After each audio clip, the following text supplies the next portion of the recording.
السلام علیکم دوستو، ویڈیو پسند آئے تو مزید ویڈیوز کے لیے ہمارے چینل کو ضرور سبسکرائب کیجیے گا، شکریہ۔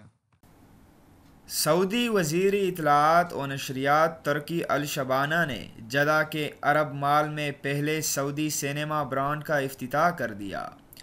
یہ 15 سینما ہالوں پر مشتمل ہیں۔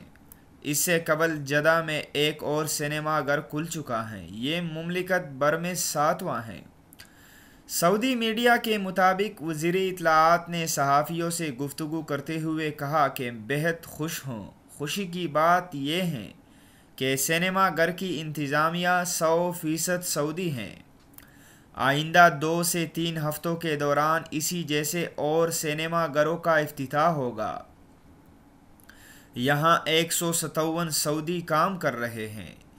دمام کے النخیل مال، زہران مال اور ریاض کے الحمرا مال میں بھی اسی جیسے سینما گھر کھولے جائیں گے۔